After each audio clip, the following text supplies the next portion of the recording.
بسم الله الرحمن الرحيم. هنبتدي مع بعض نحل تدريبات شاملة على الدرس الثالث والرابع. اكتب كلا من الصيغ العددية. عايز اكتبها عندي بصيغة قياسية، واحنا اتفقنا صيغة قياسية يعني اكتب الرقم على بعض. طب يا ميس ده كبير قوي، مفيش مشكلة، تعال نشوف مع بعض هنكتبه ازاي. لما اجي اكتب الصيغة القياسية لازم ابص عندي على خانة الآحاد موجودة. يا ميس 3، اكتبها حبيبي. 18، 8 عشرات، خانة المئات، الألوف، عشرات ألوف.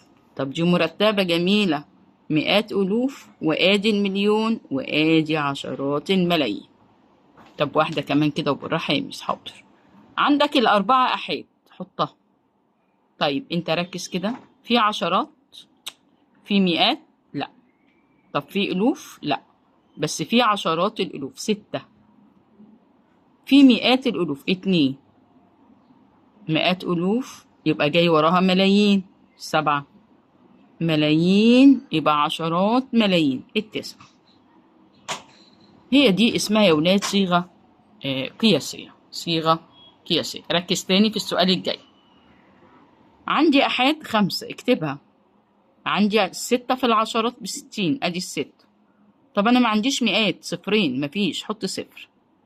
الأربعة في الألوف، أحاد الألوف، مفيش عشرات ألوف، بس ال300 مئات ألوف، حط ال3 بس. يبقى العدد 304,065. واحدة كمان يا جميل. الاتنين أحاد، ال60 يعني 6 عشرات. طب مفيش مئات، أحجز بإيه؟ صفر. بس عندي أحد الألوف، جميل. في عندي عشرات ألوف؟ لأ. عندي مئات ألوف؟ لأ، بس عندي 4 في الملايين. بتعرفيها إزاي يا ميس؟ من الأصفار يا حبيبي. عايز تجمع اجمع، 2 زائد 0 زائد 0 زائد 0، 6 زائد 0 زائد 0، براحتك. عايز تجمعها اجمعها حبيبي، مفيش مشكلة. نركز بقى في اللي جاي. طب يا ميس لما يجي يقول لي 9067، 9067، اكتب ال9 بابا. 9000 يعني ال9 في خانة ايه يا حبيبي؟ الألوف، صح كده؟ صح يا ميس، 9 في خانة الألوف. طيب 67، ادي 67. من الخانة اللي احنا ما نطقناهاش أو جبنا سيرتها؟ المئات. يبقى 9067. هسيب لك الباقي ده كده واجب. اكتب بالصيغة اللفظية، يعني باللفظي يعني بالحروف. طب نقرأ العدد عشان نعرف احنا هنعمل ايه. نقرأ العدد عشان نعرف احنا هنعمل ايه. يلا حبيبي قسم 3. يلا تمام، دول ما بنكتبش حاجة، انما دي عيلة الألوف. اكتب 1000 وادي مليون. هقول 2 مليون أو مليونان أو مليوني، 560,152. طب تعال نكتب 2 مليون أو 2 مليون، وانت الرقم اللي جاي على طول 560. اكتب يلا أيوة برافو عليك، 560. انزل وراه على طول بلقب العيلة، اكتب 1000. 152، 152. لازم تدرب الطفل على كتابة الأعداد باللفظي. لازم وانت قاعد كده بابا أو ماما يقول له اكتب 6، اكتب 60، اكتب 70، اكتب 100، ويديله أعداد ويقعد يكتبها بالعربي كده. الطفل بسم الله ما شاء الله في الصيغة اللفظية مش هيبقى محتاج حاجة، بالذات إن أولادنا بسم الله ما شاء الله أذكياء يعني. 3 ونقسم. اكتب يلا زي ما اتعودنا، دي 1000 وادي مليون. ممكن اكتبها بطريقة تانية يا ميس؟ ممكن اكتب 6 مليون و 371,426. ينفع كده؟ ينفع، بتجيلنا كده كتير في الامتحان. لكن لفظي تاني عادي، اهي 6 مليون وثلاث، واحط معاها 100، 71. حط لقب العيلة جميل قبل ما ننسى، 1000. اقرا العدد زي ما بتقراه زي ما تكتبه. 426. 426. سيب لك الباقي واجب عشان انا احل شويه وانت حل شويه، تفهم الاسئله شكلها ايه وانت تحل، بابا او ماما او انت تقعد تركز حبيبي وتجيب ورقه وقلم. نيجي بقى للصيغه الممتده الجميله دي. ناخد عدد 8 في الآحاد ب8، الاتنين في العشرات 20، طب والستة في المئات 600، الأربعة أيوه في الألوف 3000. الصفر ماليش دعوة بيه، ما بكتبش الصفر يا ولاد، أنا ما بكتبش الصفر. الخمسة في مئات ألوف. طب أنا بنسى، عد يا حبيبي الأرقام اللي قبليها وزودها وشيلها وحط مكانها أصفار. 1 قدامي 6 أصفار يعني مليون. مشكلة، عايز تعمل فصل اعملها، سيب لك الباقي واجب. ركز كده تاني، ايه اللي مطلوب مني في السؤال الجميل الجاي ده؟ بيقول لي اعمل حسب المطلوب. ايه المطلوب يعني؟ اكتب اكبر عدد وبعدين اعمل له صيغة لفظية وبعدين اعمل له صيغة ممتدة. ماشي، تعالى العدد. هنجيب اول حاجة اكبر. مين الكبير؟ 9. قلنا نكتبها من ناحية الشمال زي ما خدنا في الدرس الاولاني والتاني. 9 ايوه. 8 جميل. 7 في ايه تاني؟ في 6. 6 في 5 اشطب. 5 في 4 في 3 و3 حطهم جنب بعض وادي الصفر. كده انا عملت اكبر عدد.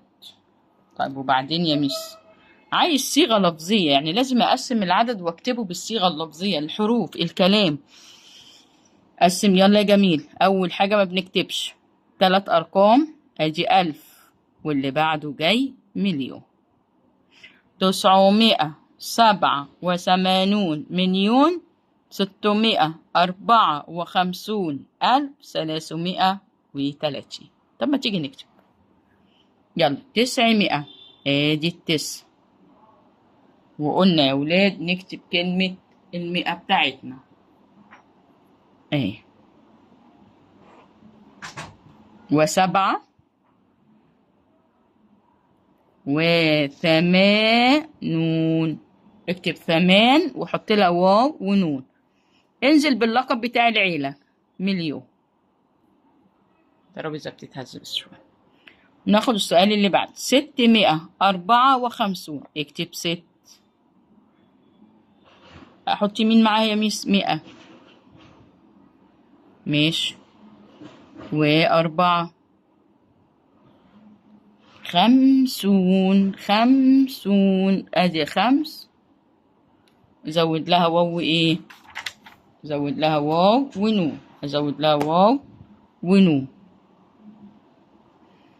بعد كده اكتب لقب العيلة 1000. الاخير بقى عادي خالص 330. 330. ممتدة بقى، صيغة ممتدة يعني الآحاد والعشرات والمئات ممتدة. يلا الصفر ما بنكتبوش. 3 في العشرات 30 زائد 3 في المئات 300 زائد 4 في الألوف 4000 زائد 5 في عشرات الألوف. مش بعرف يا ميس، عد الأرقام اللي قدامها وحولها أصفار.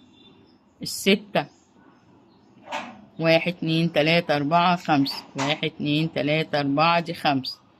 7 نكتب اكتب 7 قدامها كم رقم يا مس؟ 2 4 6. ايه ده؟ دي في الملايين، 6 أصفار ملايين. زائد 8 عد 1 2 3 4 5 6 7 1 2 3 4 5 6 7. عايز تعمل فاصلة اعمل.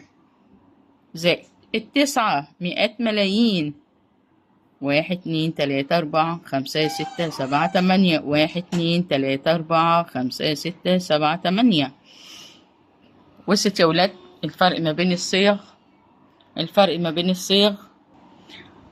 حلل باستخدام الصيغة التحليلية يا ولاد. يعني هو لو في خانة الآحاد نضرب في 1، في العشرات 10 نضرب في 10، لو في المئات بنضرب في 100، لو في الألوف بنضرب في 1000، لو في عشرات الألوف. طب تعالوا نشوف يلا. 7 أحاد اضرب 7 في 1، 7 في 1.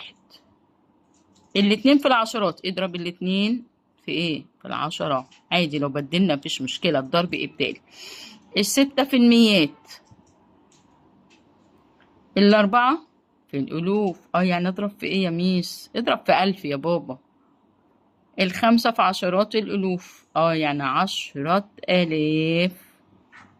يا ميس في ناقص مين؟ الواحد. الواحد في 100,000. خلاص يبقى نضرب في 100,000. عندي ليك معلومة حلوة لو انت مش عارف. 100,000، 10,000. طب اعمل ايه يعني يا ميس عشان اكتب العدد؟ لو انا عندي عايزة اكتب 10,000، ادي 10 وادي ال3 اصفار بتوع ال1000. سوري يعني، معلش يا ولاد. 100,000، 100 واحط ال3 اصفار بتوع ال1000.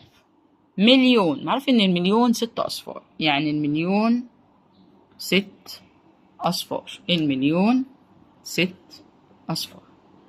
يلا نحل تاني ونركز مع بعض. الباقي ليك انت، اقعد حل وفكر. 7 في 1، 6 في 10، 9 في 100، 2 في 1000، 3 في عشرات ألوف، 6 في 100,000، الواحد في المليون. سهلة يا ولاد والله. ركز يا جميل ازاي اكتب واعرف الصيغة اللي انا عاوزها، وده مطلوب منك ومهم جدا عشان امتحانات الشهر. صيغة ممتدة يعني هفك العدد. طب ما تيجي نكتب العدد الأول وبعدين نبتدي نفكه. يلا يلا هات ورقة وقلم، يلا معايا وتعالى نعمل اللي احنا مع بعض. هنكتب 26,045. 26,045 يا ميس. يا حبيبي نكتب 46,045. هو عايز صيغة ممتدة يعني نفكها.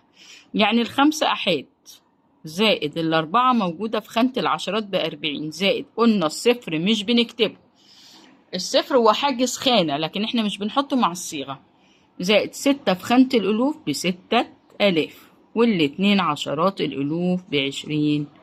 عد الأرقام وحط الأصفار. عايز صيغة تحليلية.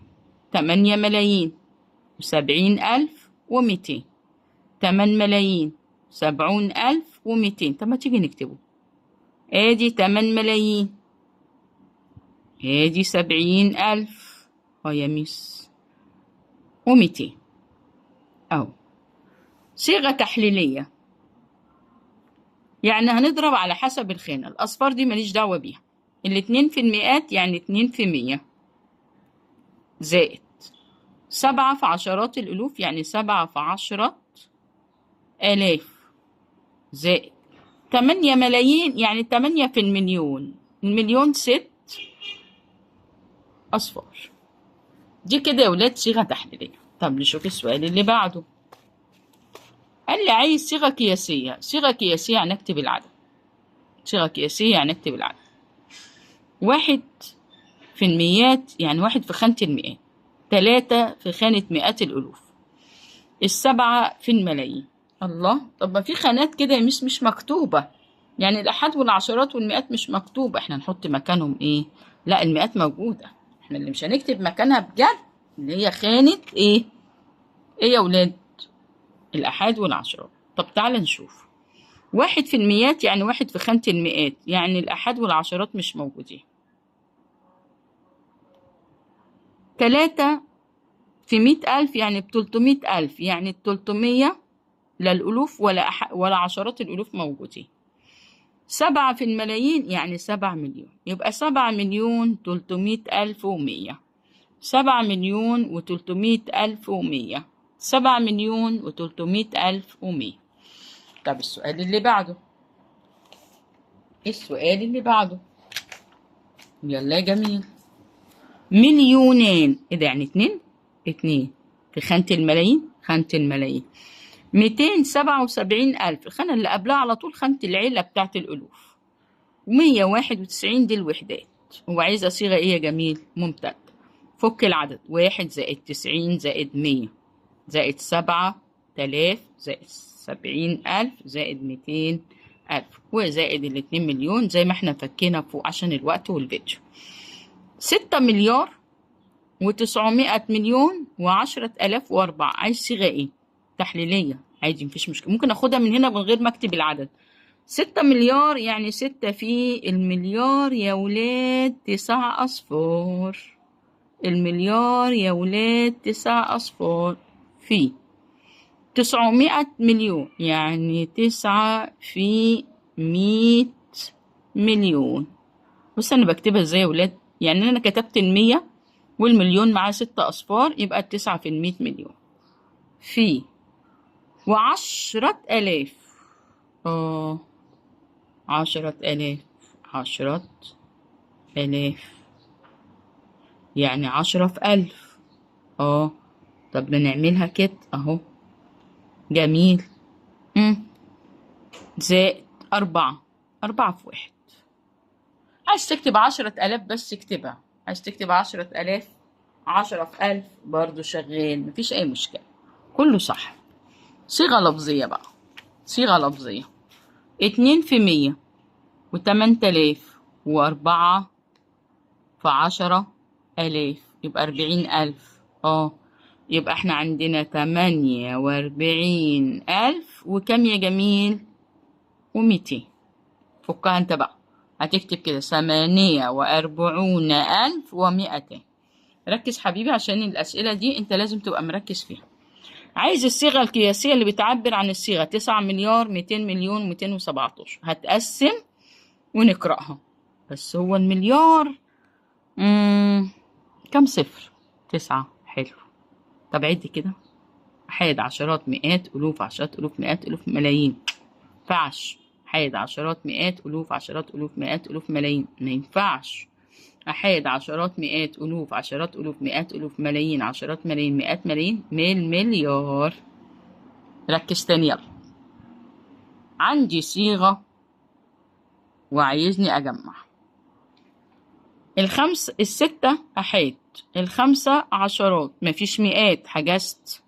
6 أحاد ألوف مفيش عشرات ألوف مفيش مئات ألوف، والتسعة في الملايين. خلي بالك يا ولاد من الخانات اللي مش مكتوبة عشان احنا بنحجز مكانها بإيه؟ بالصفر. بنحجز مكانها بالصفر. الصيغة القياسية التي تعبر عن الصيغة العددية. 75 مليون. 75 مليون. اكتب 75 وحط أصفارك بتاعة المليون وانت تلاقيها. دي صيغة تحليلية، بيضرب في الخانة بتاعتها في 1 في 10 في 100 في 1000. اعرف ان دي صيغة تحليلية. طب اللي في 1 دي يعني أحاد 1. 2 في 10 يعني 2 في العشرات. 4 في 100 يعني 4 في المئات. 4 في 1000 يعني 4 في الألوف. 3 في 10,000 يعني 3 في عشرات الألوف. 2 في 100,000 يعني 2 في مئات الألوف. حلو. دول 7 مينفعش. 234 اهي. خلي بالك بيلعب معاك بالارقام عشان انت تتلخبط، يعني بيحط لك نفس الارقام بس مش نفس الخانات فانت بتتلخبط. الصيغه اللفظيه 20 500 3000 20,000. طب ما نجمعها يا شباب.